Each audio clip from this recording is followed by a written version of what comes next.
kita juga realize ya, Iya. nggak bisa ngapa-ngapain loh. Betul. Mau nonton bioskop juga nggak bisa, mau main nggak bisa, semua tempat pokoknya places of interest semua tutup. Jadi mau nggak mau kita cuma bisa olahraga ya kan. Iya, betul. Ya paling lari atau bersepeda, makanya saat itu bersepeda tuh bener-bener luas banget, banyak banget yang goes, dan itu nggak terjadi di Indonesia loh. Itu terjadinya di all around the world. Kita juga tetap bersepeda ya harus tahu tata krama lah ya di jalan ya. Jadi jangan serampangan juga gitu kan. Nah makanya kita lihat event-event ini memanfaatkan situasi ini juga. Baiknya di luar kota ya? Ya, kebanyakan luar kota atau suburb pinggiran kota. Ketika kalian turunnya di mana? Kalau di tanah kasar atau misalnya tanah becek gitu kan nggak mungkin, ini kan nggak ada soalnya. Iya. Itu kuncinya.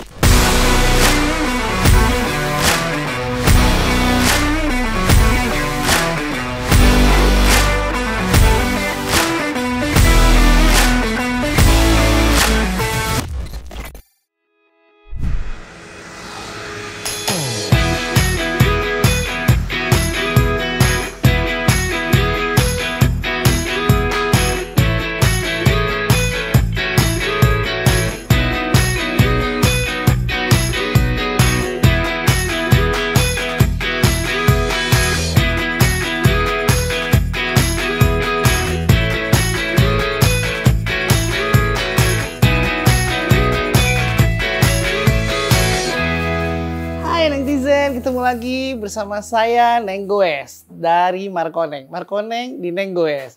Kali ini agak sedikit berbeda episodenya. Kita mendatangi salah satu bike stop di Bintaro, itu Charlie Bike Shop Bintaro. Dan akan ketemu juga nih co-foundernya, Ko Charlie. Jarang-jarang kan, apalagi Ko Charlie itu sibuk banget dan seneng banget bisa hadir di Neng Goes. Dan gue seneng banget juga datang ke sini tuh bener-bener kayak surganya gue gitu. Di sini banyak berbagai macam, ada bidon, ada jersey, ada helm, semuanya deh. Apalagi nih jaket yang gue pakai, wah ini keren banget, bisa dipakai buat long ride. Yuk ikutin terus, gue akan ngobrol sama Ko Charlie, tapi jangan lupa di like, komen, dan subscribe di channelnya Breng TV. Oke? Halo Ko. Halo, apa kabar? Gimana kabarnya? Wah, senang banget kok akhirnya bisa hadir di Neng Goes. Wah, thank you banget udah datang banyak. Iya, kan senang semua udah datang, terus jadwalnya Koko juga akhirnya bisa juga ketemu. Ya, makasih banyak. Biasanya ketemu di jalan ya. Di jalan, terus terakhir kita goes bareng kemana? Ke puncak ya? Iya, Gadokera subuh-subuh tuh. Buset. Ini bener-bener kuat. Gue waktu jalan ke puncak sama dia, wah dilewatin udah paling terdepan deh. Hebat nih Ko Charlie. Makanya dia punya toko ini sebesar ini, dia membuktikan kalau dia goes itu bisa long ride, apalagi ini sering banget ya kok keluar kota kemana? Lumayan ada. Di Dalkot juga masih suka main kan? Masih terus. Nah, kok aku mau nanya nih, pertama kali Koko tuh mulai goes itu kapan ya? Pertama kali saya goes tuh mulai 2013. 2013. Dulu saya masih tinggal di Bandung, masih pakai MTB. Oh, saya pertama tuh MTB ya? Sepeda pertama tuh Polygon Xtrada 5 tuh. Belinya ngasal-ngasal gitu. Ya udah Xtrada 5 deh. Itu pertama kali ya? banget saya mulai naik sepeda. Ya waktu kecil ada lah ya, cuman benar-benar mulai serius tuh 2013. 2013. Dan itu di Bandung, belum di Jakarta? Betul, masih di Bandung. Tapi udah punya bike store-nya belum? Belum. Bike store itu baru banget sih. Saya baru usaha sepeda tuh 2017. Oh, 2017. Sebelumnya saya saya ada kerja di main spare part itu commercial vehicle buat Hino dan Mercedes dulu. Oh, beda banget ya kok. Itu jauh banget dari otomotif itu ke sepeda ya? Tapi sama ada roda. Oh iya benar. Kalau Ana roda 4. Rodanya 6 ini. Iya, jadi dari situ terus mulai ke sepeda tahun 2017. 2017. Betul. Itu mulai sepeda, mulai buka pertama di mana kok? Masih rumah dulu. Rumah pertama. Terus 2019 baru saya buka toko pertama tuh di Kosambi di Jakarta Barat. Oh, di Green Lake itu? Iya, di Green Lake. Lalu 2020 kita mulai buka di sini. Oh di Iya. Bintaro. Nah terus Koko kan lihat nih, kita tuh mulai banyak bersepeda itu di pas pandemi. Gimana perkembangan goes mulai saat ini kok? Jadi waktu pandemi itu kita juga realize ya, nggak bisa ngapa-ngapain loh. Betul. Mau nonton bioskop juga nggak bisa, mau main nggak bisa, semua tempat pokoknya places of interest semua tutup. Jadi mau nggak mau kita cuma bisa olahraga ya kan? Iya betul. Ya paling lari atau bersepeda, makanya saat itu bersepeda tuh bener-bener luas luas banget, banyak banget yang goes, dan itu nggak terjadi di Indonesia loh. Itu terjadinya di all around the world. Oh, gitu. Tiba-tiba suddenly ada permintaan request sepeda tuh tiba-tiba melonjakannya tinggi sekali. Pas awal mulai pandemi itu? Betul. Mulai start sekitar tahun 2019 ya. Iya, 2019 akhir lah kalau mulai itu. Gitu, dan sekarang kalau katakanlah kalau waktu awal sebelum pandemi mungkin 100. Begitu pandemi itu mungkin udah 1000. Oh iya? Iya. Melesat banget ya dari 100 ke 1000? 10 kali lipat. Lalu mungkin sekarang udah di 300-400. Tetap masih lebih banyak dibanding sebelum pandemi. Namun banyak juga karena aktivitas, terutama anak sekolah ya. Anak sekolah terus juga kerja udah work from office. Nah jadi udah banyak yang nggak bisa bersepeda. Lalu ada yang pindah ke cabang olahraga lain. Contoh kayak yang saya lihat golf, tenis, gitu. Lari, terutama ya? Lari sebenarnya bisa bareng sih. Karena lari pun akan menunjang kegiatan bersepeda, dan bersepeda akan menunjang kegiatan lari sih.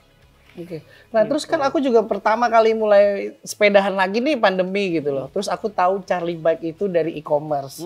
Karena banyak beberapa aksesoris yang kita cari, yaitu hanya cuman yang taunya Charlie Bike penasaran kan. Nah, akhirnya tahu pas sempat tanya store-nya itu di Green Lake ya pertama kali. Nah, itu juga aku kaget, wah gila ya, semua apa aja ada di Charlie Bike. Aku juga bingung, kayaknya one stop shopping gitu. Itu sempat kewalahan gak sih waktu pas pandemi, kan banyak yang cari aksesoris, apalagi frame sepeda dulu. Wah, kalau waktu pandemi banyak sih, banget kan? Jujur itu di luar span of control saya deh. Jadi waktu sebelum pandemi itu saya cuma bertiga. Oh, jadi gitu? satu toko cuma bertiga. Jadi one man show, Superman lah. Iya. Begitu pandemi itu langsung tim saya puncak-puncaknya tuh sampai ada 30 orang. Nah, terus menurut Koko perkembangan Goes gimana kok setelah pandemi ini? Situasinya setelah pandemi yang tadi sudah bilang memang turun. Namun yang bertahan itu adalah the real cyclist. Oh, berarti kebanyakan. Nah, ini kayak Markoning. Biasanya nggak akan lepas terlalu jauh. Iya. Dari dunia bersepeda. Dan trennya di Indonesia sekarang yang benar-benar tren itu ultra cycling. Oh, yang lebih dari 1000 gitu ya? Iya, lebih dari 1000 kilo. Itu kita lihat bentang Jawa ya. Iya. Tahun lalu 13 peserta. Tahun lalu? Tahun lalu. Dibandingin tahun yang sekarang lebih banyak? Tahun sekarang 65, 5 kali lipat loh. Kebayang nggak sih 65 terus, dan itu 1.500 km ya? 1.200 lah. 1.200-an lebih tepatnya. Nah, terus yang kedua Audax. Sekarang ada kelas 1.200, yang terakhir tuh 2 minggu lalu di Jogja. Iya. Pesertanya yang 1.200, 120 orang.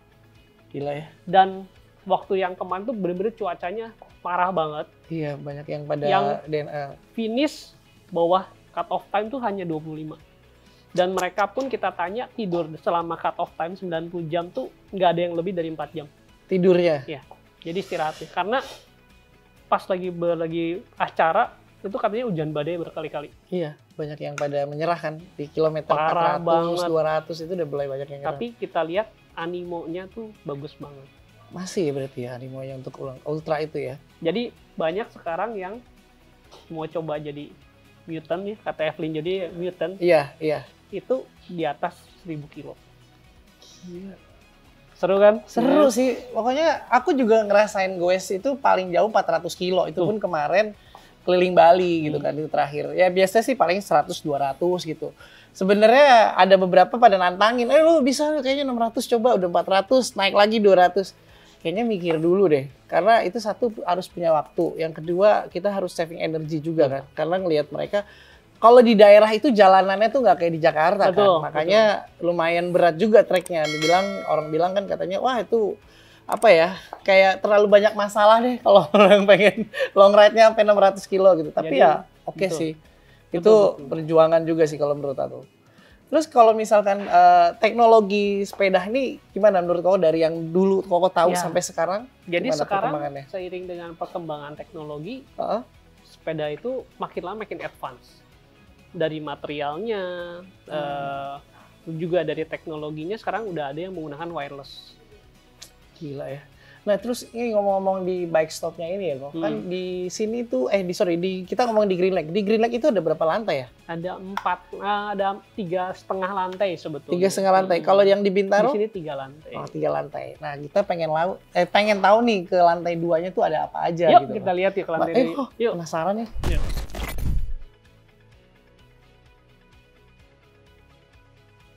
Nah, ini lantai 2 apa aja nih kok? Banyak banget sepeda-sepeda juga. Nah, yang ini area servis. Oh, Jadi kalau kita servis itu di lantai 2 di sini. oh servis semua lantai 2. Ya, ini ada yang lagi habis overhaul service, jadi semua dibongkar, dirakit lagi. Ini juga ada yang bearing headset, Iya. diberesin. Nah, yang ini, Heeh. yang tadi saya bilang ini udah wireless nih, Oh, ini udah wireless ya? udah wireless. Nih baterainya di sini. Satu, Oh, iya. dan di belakang juga ada satu lagi. Ini SRAM ya? Ini SRAM. Ini SRAM. Jadi ada 3 produsen besar itu buat group set. Itu Shimano, lalu ada SRAM, dan yang terakhir itu Kampak Nyolo. Kampak Nyolo. Kampak Nyolo. Bukannya SRAM udah paling tinggi? Sebetulnya nggak bisa ngomong gitu sih, lebih ke brand. Oh. Tapi paling mewah tuh sebenarnya Kampak Nyolo. Itu Kampak Nyolo ibaratnya klasik, tapi dan harganya pun paling mahal. Tapi orang di sini kayaknya masih jarang yang pakai itu ya. Ada Nah, beberapa sedikit. tertentu ya. Segmented banget, karena Iya. benar-benar harganya kayak kita ngomong Shimano yang top of the range sama Kampak Nyolo top of the range itu 1,5 kali lebih mahal. Gila. Mahal buat 1,5 lebih mahal. 1,5 kali. Aku lebih jujur baru tahu itu Kampak Nyolo itu mahal. harganya.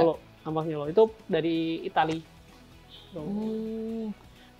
Kalau di kita tetap paling banyak masih Shimano sih. Masih Shimano ya, Shimano. dibandingin SRAM ya. Ya sebenarnya balik lagi ke seleranya orang aja Betul. ya. Mau pakai Betul. yang mana gitu kan, Betul. tergantung merekanya aja. Punya beda-beda karakter. Dan ini karbon. Yes, ini karbon. Ini karbon, ini alloy. Sepeda tuh biasanya yang umum ya, kita ngomong ada 4. Itu ada steel, ada titanium, ada aluminium, dan karbon. Oh, aku pikir itu aluminium itu di bawah. Enggak ya? Dilihat dari apanya. Kalau misalnya dari harga ya paling murah steel. Oh, paling murah Kedua steel. aluminium. Terus udah gitu titanium, baru karbon. Sebetulnya kalau lihat bahan sepeda itu jangan kita lihat itu kalau steel bukan. Oh, bukan. Tapi itu kayak spektrum warna. Steelnya itu ada grade-grade-nya di dalamnya. Oh, jadi nggak langsung kayak karbon juga berarti ada grade-nya juga dong? Iya, betul. Oh, di sini sih puas banget ya. Terus aksesoris-aksesorisnya juga Nah, ada kita tuh semua. Shimano Center. Shimano Center, makanya kita punya full satu rak itu khusus produk Shimano semua. Dan terakhir kita punya bike fitting juga dari Shimano. Nah, kita grade-nya itu udah Shimano Service Center. Jadi udah boleh bilang grade tertinggi dari Shimano untuk dealer ya ini. Apa namanya, adminnya juga mereka fast respon banget gitu loh. Jadi ketika dia tanya apa, dijawab langsung detail gitu. Karena kan gue jujur juga kurang tahu tuh inian sepeda. Dan sekarang nih baru tahu lagi banyak perkembangan yang dari kemarin sebelum dari pandemi sampai sekarang itu juga udah banyak perubahan juga. Nah, aku mau nanya, kalau di 2023 tuh tren gue itu gimana nanti? Kalau saya lihat, menurut dari ya, Coach Charlie, kalau saya lihat di dunia, karena sekarang belum lama itu gravel itu udah masuk ke dalam ranahnya UCI, Union Cyclista International. Udah ada mulai balapannya. Jadi sekarang tuh mulai gravel tapi buat racing di luar negeri. oh ya, Iya, di mana itu kok? di kemarin pertama kali di Eropa deh, pertama di Eropa. Jadi udah mulai sekarang balapan tuh gravel. Jadi balapan tapi gravel gitu. Biasanya kalau gravel itu kan ada 2 nih. Yang satu buat adventure. Iya, adventure sih. Kita nggak kejar waktu adventure, kita jalan-jalan Seru kayak sih MTB itu. lah, kemana belusukan ya kan. Yang kedua tuh sekarang gravel race. Nah sekarang di luar negeri tuh mulai rame gravel race. Itu satu. Kalau untuk Indonesia pada khususnya, saya lihat nih arahnya bakal ke ultra. Ultra Akan ya? banyak banget yang ultra. Akan latihan ultra tuh bakal banyak banget. Di atas 1000 kilo. Kalau kita ngomong yang penggoes biasa harusnya akan stay di sini. Ya. Event juga akan banyak sekali. Jadi mungkin 1 bulan tuh ada sekitar 2 atau 3 event besar biasanya. Itu yang menurut saya 2023 akan terjadi. Supaya industri sepeda ini nggak kehilangan minatnya. Jadi para yang trendsetter lihat ke sini, kita akan coba jaga komunitas pesepeda ini. Iya, komunitas juga sekarang makin banyak. Iya. Makin banyak ya, sebenarnya teman-teman juga. Cuman yang ya itu masalah tadi. adalah lahan bermainnya semakin sedikit. Iya ya, apalagi sekarang semua orang udah mulai aktivitas kerja Iya. segala macam. Ya kayak di Dalkot deh.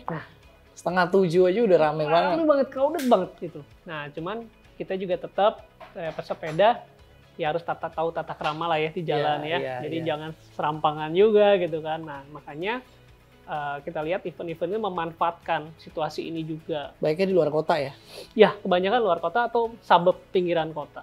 Iya. Gitu. Kalau di kita misalnya ada event-event biasanya kalau gravel gitu Tangerang, Oh, Tangerang daerah-daerah Selatan, Tangerang jadi itu semua banyak ya. Rumpin, Cisauk, situ itu banyak sekali. Oh, itu banyak trek yang bagus juga Banyak ya. banyak di pinggir sungai Cisadane itu bagus. Oh. Tuh.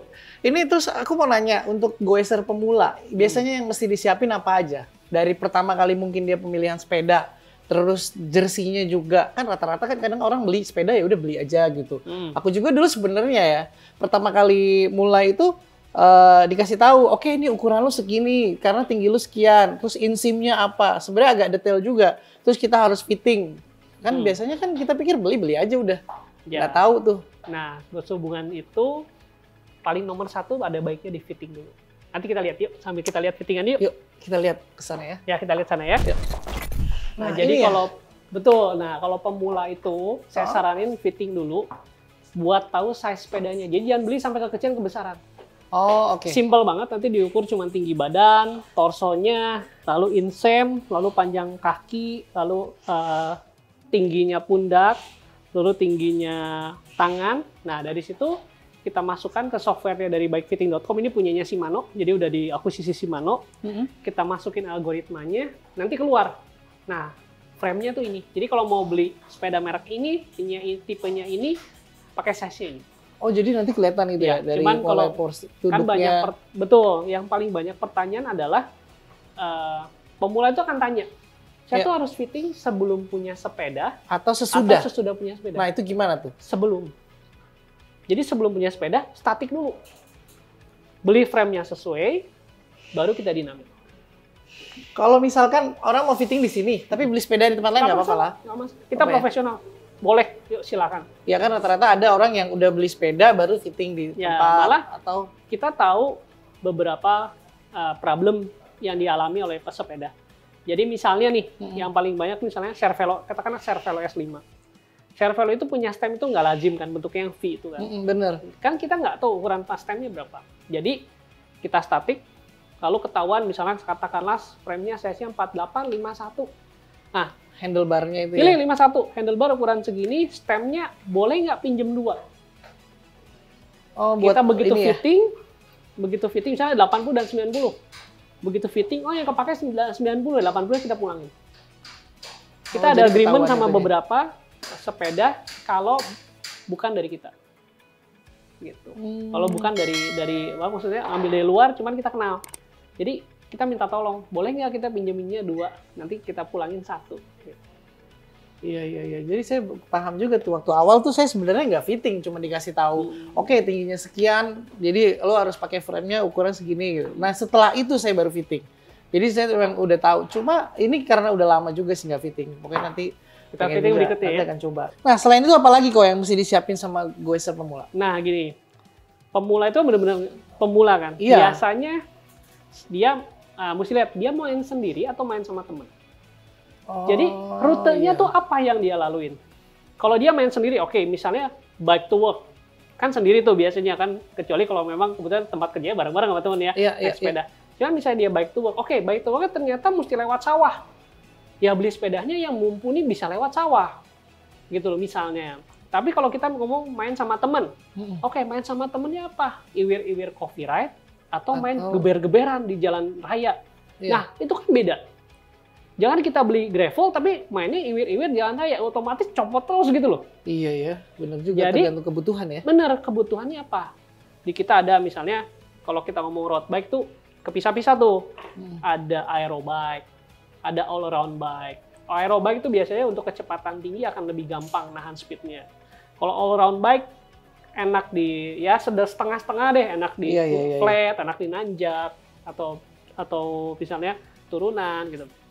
Ada climbing bike, bener-bener buat nanjak enak. Ini contohnya kalau saya kan asli Bandung. Nah kalau di Bandung enaknya climbing bike.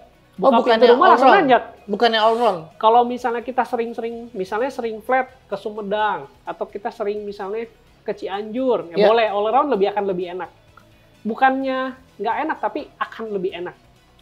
Gitu. Terus ada lagi misalnya sepeda TT, kayak sekarang kan banyak banget kita lihat sepeda TT Ah, itu lagi ngetren deh. karena di peak gitu kan. Nah, kalau kita main di peak ya udah, kita mainnya main TT. Cuman saya nggak rekomend sih TT untuk pemula tuh enggak. Biasanya 3 ini. Oh, ada satu lagi endurance bike. Endurance beda lagi ya? Endurance beda lagi. Endurance tuh jarak sumbu rodanya lebih panjang. Ibaratnya kalau kita punya mobil Heeh.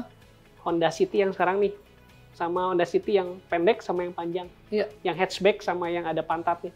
Yang punya pantat kan jarak sumbu roda lebih panjang, pasti lebih comfort. Nah, ini yang terjadi di endurance. Endurance tuh biasanya mau all round atau climbing bike, dia jarak sumbu rodanya lebih panjang. Jadi ada benturan, ada redaman, ya otomatis di dalam sepeda. Tapi sebaliknya, begitu kita gas, kita kasih power, akan lama power transfernya ke roda belakang.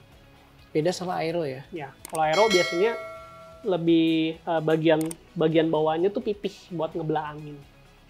Oh gitu. Dan rata-rata aero itu akan lebih berat dibanding all around-nya. Jadi yang kedua adalah pilih jenis sepeda yang tepat. Dan yang ketiga, persempit pilihannya dengan budget. Iya budget sih. Itu kadang-kadang yang gue bingung, Markoneng. Gue tanya budgetnya berapa, dia kayak malu-malu atau misalnya. Iya, karena itu adalah salah satu cara filter yang paling cepat. Iya budget sih, balik lagi Kita ke budget. nggak ngomong sanggup berapa, bukan. Iya, tapi benar. Punya budget berapa, kalau kita saya tahu bilang, ada sepeda. ya saya selalu tanyanya halus. How much you willing to spend? Iya. Ada orang yang, oh saya memang senang sepeda banget. Beli sepeda kira-kira 10 kali lipat dari gaji 1 bulan. Ternyata dipakai cuma bentar. Ya, ada lagi yang orang punya uang misalnya, tapi sepeda tuh gue, cuman asal ada deh, ya udah, willing to spend-nya kecil. Tapi ada orang yang benar-benar tergila-gila sampai dia juga mau 10 kali cicilan dari gaji dia juga dia mau. Jadi, how much you willing to spend? Bukan kalian sanggupnya beli berapa, bukan. Nah, dari sini baru kita pilih sepeda yang terbaik. Ya istilahnya sesuai kemampuan kita juga kan. Maksudnya kita nggak bisa maksain juga. Ya, jadi pertama pilih dulu sepedanya jenisnya mau apa. Kedua budgetnya berapa. Lalu static fitting supaya frame-nya nggak salah ukurannya. Jangan kebesaran, jangan kekecilan. Jadi pas beli udah sekalian udah ketahuan ukuran baru ininya. sisanya yang lain deh. Iya, gitu. iya, pernak-perniknya lah ya. Aksesorisnya lah, Aksesoris apa segala sepatunya macam. lah, helmnya itu. Cuman yang paling penting 3 ini. Tapi kadang ada beberapa orang ya udah ngeliatin sepedanya dulu. Iya. Baru setelah itu fitting dan aksesoris belakangan. Biasanya kan gitu kan. Perlu Ada aksesorisnya dulu sekarang. Ada juga Supaya- cicilannya tuh, cicilan dari aksesoris dulu, lihat mana harganya yang nah itu tadi bener sih. Aku jujur baru tahu nih ada 4 kayak aero, terus yang buat TT, Ada aero, TT, all around, all round endurance. climbing, endurance. Climbing, 5 endurance. tuh ya, Nah, kalau sama TT. sih. Kalau aero sama TT itu kenapa banyak orang yang aero akhirnya dijadiin TT itu Oke. emang gimana kok? Sebetulnya kita ngomong kalau sepeda aero itu bukan mutlak aero. Oh, Tapi itu oke. spektrum. Jadi kalau kita ngomong sepeda itu spektrum. Kayak spektrum warna. Jadi ada yang mungkin dari hitam sampai putih deh. Hitamnya hitam mutlak sampai putih mutlak. Nah, kayak kita ngomong Pinarello Dogma F Series. Mm-mm. Kita ngomongnya semi aero. Kenapa? Karena dia nggak punya all around-nya. Iya ya, semua rata-rata Jadi, aero. tapi ya, sebetulnya kalau menurut saya itu aero gitu loh. Iya kan? Iya, iya, betul, Jadi itu betul, spektrum. Jangan kita ngomong aero itu adalah satu titik ini terus udah gitu climbing all around satu titik. Enggak seperti itu. Itu semua spektrum. Dan spektrum itu yang buat itu per tiap merek sepeda beda-beda. Kita nggak bisa compare apple to apple. Katakanlah Pinarello Dogma sama Cervelo S5. Itu nggak akan apple to apple kok. Nah, yang bisa kita apple to apple kalau ada sirkuitnya. Misalnya, di peak enak pakai mana sih? Iya, gitu loh. iya, gitu iya, loh. iya. Atau di sirkuit nah, mana gitu ya. Tapi kalau kita ngomong Gadok RA, mungkin akan sebagian orang enak pakai Pinarello Dogma F, dan sebagian orang bilang S5 lebih enak. Itu juga masih bias. Mungkin fittingannya di sini benar, di sana nggak benar. Tergantung dari Tergantung ini. juga. Dan tergantung kekuatan ya, pahanya juga. Katakanlah orangnya sama-sama kuat. Tapi yang satu misalnya dia pakai Dogma F belum di fitting dengan benar. Tenaganya nggak keluar optimal. Dia pakai S5 fittingannya udah benar atau mendekati lebih benar. Pasti dia akan bilang S5 lebih enak. Iya. Atau group setnya berbeda, atau wheel setnya berbeda. Nah, Itu tergantung jadi benar-benar bias banget.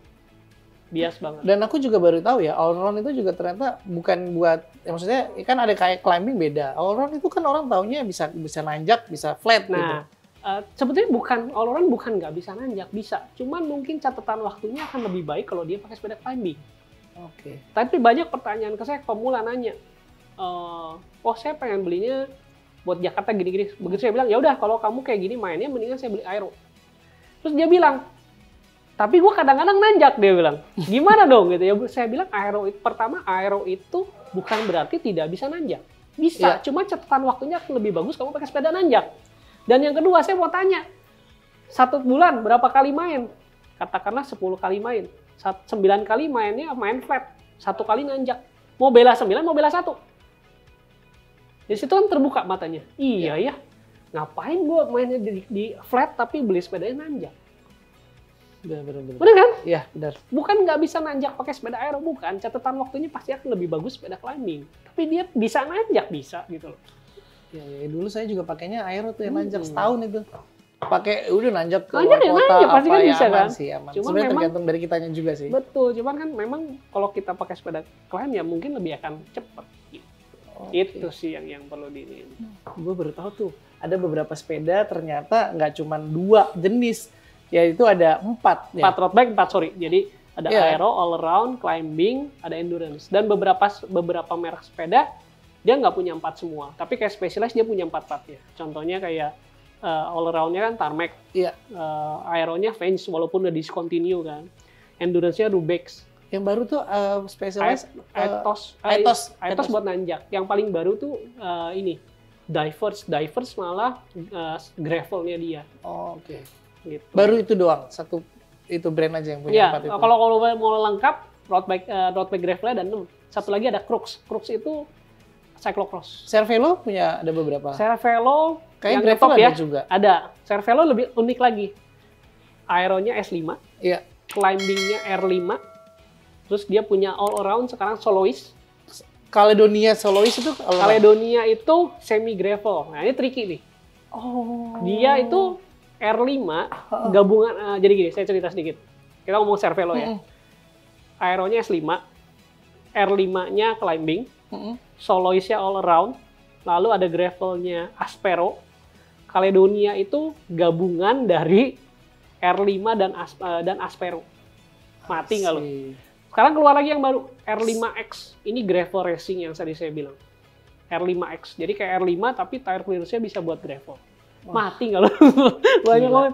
Banyak banget ya. Ini tricky banget. Ya pokoknya kita tuh benar-benar harus tahu yang namanya pemula awal mau sepedanya itu yang penting fitting dulu. Yang paling gampang surroundingnya apa? Mau mainnya sama siapa?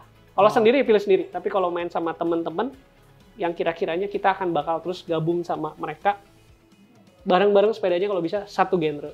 Oke. Nah ini udah jelas. Nanti kita mau nanya soal yang lainnya nih kok. Iya. Kira-kira apa? Sepatu mungkin? Boleh, sepatu kita bahas sepatu ya. Okay.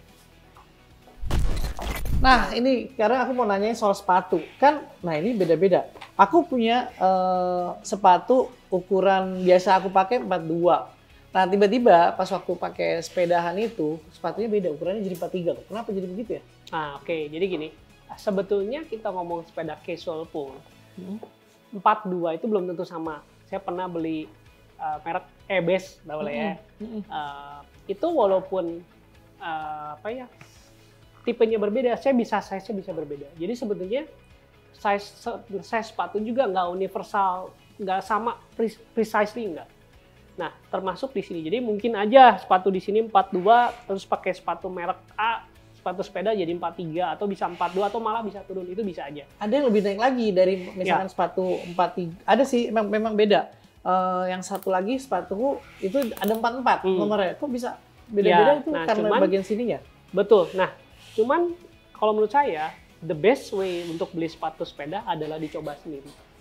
Nah, indikatornya apa? Nah, ini indikatornya nih. Pertama, itu panjang. Jadi setelah misalnya ini kaki ini dimasukin ya. Itu jangan sampai kakinya tuh ini kepanjangan, dia bisa maju mundur. Ini nomor berapa nih? Ini mana?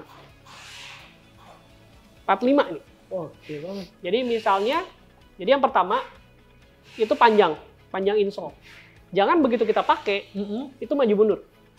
Karena goesnya nggak akan efisien. Nah, bisa dilihat caranya betul. Marconing itu betul. Jadi dipencet dulu. Ya. Nah, yang kedua adalah yang sering terjadi ini lebarnya, wide atau narrow. Kita perlu ingat ya, karena market sepeda nomor 1, nomor 2 itu adalah Europe dan US.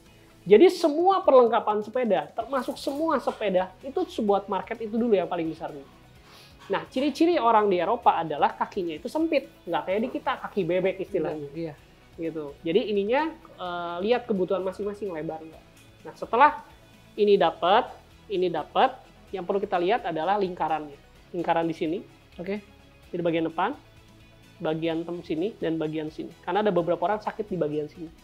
Ada yang sakit di bagian sini, ada yang sakit di bagian sini. Kenapa ini ada yang bulat, ada yang agak segi kotak. Iya. Jadi the best way adalah coba.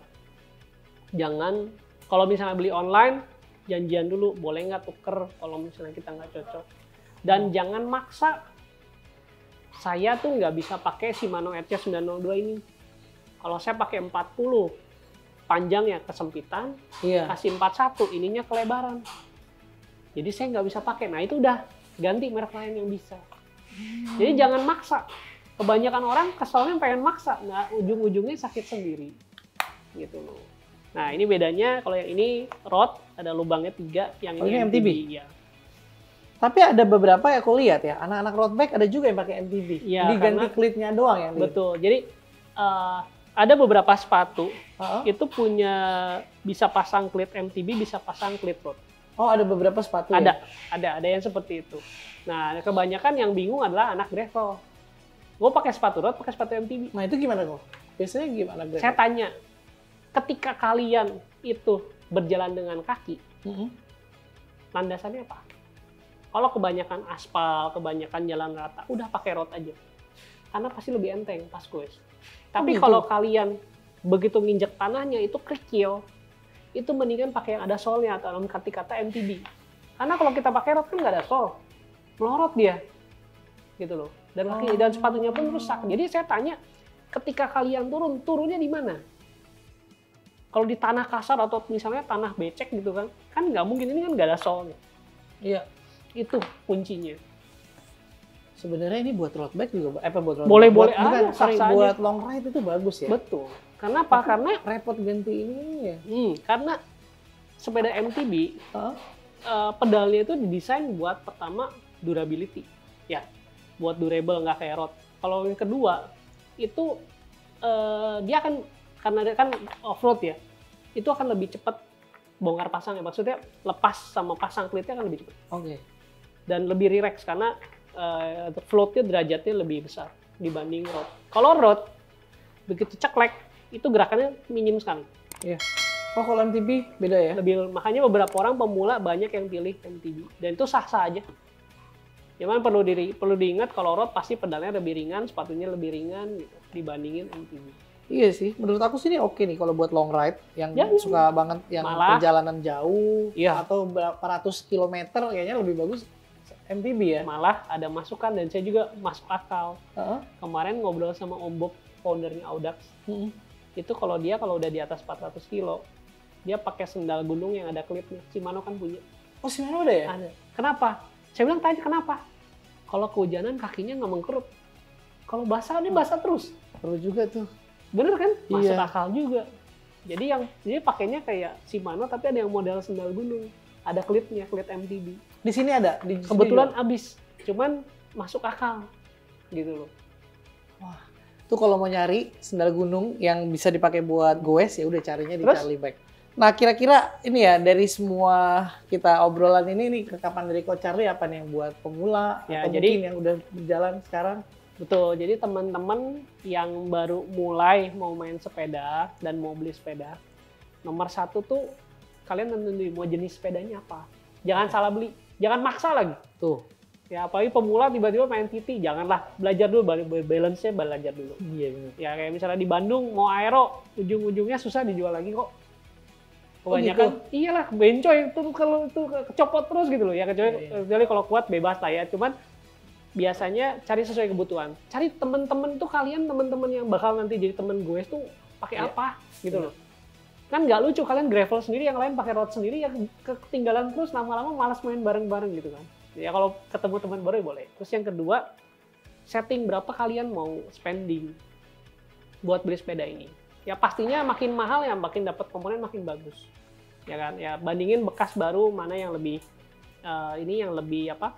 Istilahnya lebih menguntungkan buat kalian, lebih punya benefit. Karena sekarang sepeda bekas banyak banget kan. Banyak ya. Nah, yang ketiga, jangan lupa static fitting dulu buat tahu size frame-nya. Jangan nanti kalian beli itu kekecilan, kependekan, pasti nggak akan nyaman. Gitu. Itu sih yang menurut saya. Kalau sisanya jersey helm gitu mah gampang lah, udah itu mah selera juga. Ini ya? yang penting. Yang penting ya. Gitu. Nah, pokoknya itu ya, banyak banget nih. Yang gue juga tadinya nggak tahu, akhirnya tahu. Lengkap semua ya, seperti gue bilang, kalau kita lagi cari aksesoris atau apa, one stop shopping ya udah Charlie Bike Shop. Ada di Bintaro sama di Green Lake ya. Betul. Dan adminnya juga, karena gue pernah pengalaman sendiri untuk nanya, itu cepet banget dijawabnya. Ya terima kasih ya Coach Charlie untuk episode kali ini. Seneng banget nih Neng Goes udah bisa ngobrol-ngobrol sama Coach Charlie. Terima kasih buat waktunya. Sama-sama. Pokoknya jangan lupa ya, nanti kalau misalkan ada pertanyaan atau apa bisa nanti langsung tanya. Atau mau tanya Instagramnya bisa langsung DM Charlie Bike. Ya, gitu. Terima kasih kok buat hari nanti ini. kalau mau ada yang mau ditanya, isi di komen aja. Nanti saya bantu jawab. Saya akan pantau. Nanti saya akan jawab komennya. Oke. Sampai ketemu di episode selanjutnya, dan jangan lupa like, comment, dan subscribe Neng Goes hanya di Branding TV. Bye!